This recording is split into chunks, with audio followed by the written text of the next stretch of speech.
2 குரங்குகள் எப்பவுமே ரொம்ப சந்தோஷமா ஒன்னா சுத்திட்டு இருக்கிறத ஒரு குரங்கு பார்த்துட்டு, நீங்க 2 பேர் மட்டும் தனியா ஜாலியா பேசி சுத்திட்டு இருக்கீங்களே, எங்க கிட்ட எல்லாம் பேசி பழக மாட்டீங்களா அப்படின்னு கேக்குது. அதுக்கு அந்த 2 குரங்குகள் சொல்லுது, பிடிச்சவங்க கூட இருக்கிறப்ப இந்த உலகமே ரொம்ப அழகா தெரியும். அப்படி இருக்கிறப்ப எதுக்காக நாங்க மத்தவங்க கிட்ட பேசணும் அப்படின்னு சொல்லிட்டு போகுது. ஒரு நாள் திடீர்னு அந்த 2 குரங்குல ஒரு குரங்கு இறந்து போயிடுது. இத பார்த்த அந்த இன்னொரு குரங்கு ரொம்பவே சோகமா மனசுடைஞ்சு போய் தேம்பி தேம்பி அழுதுட்டு இருக்கு.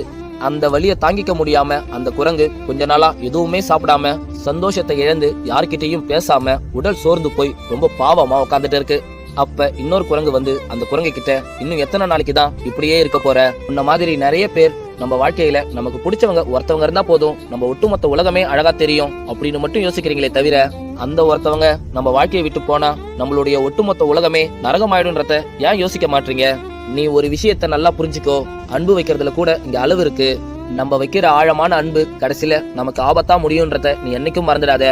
நீ பாசம் வச்சத நான் தப்புன்னு சொல்லல, ஆனா அந்த பாசம் வச்சவங்க இல்லைன்றதுனால நீ உன்னையே அழிச்சிக்கிற அளவுக்கு யார் மேலையும் பாசம் வைக்காததான் நான் சொல்ல வரேன். இந்த குட்டி ஸ்டோரி பிடிச்சிருந்தா மறக்காம லைக் பண்ணுங்க.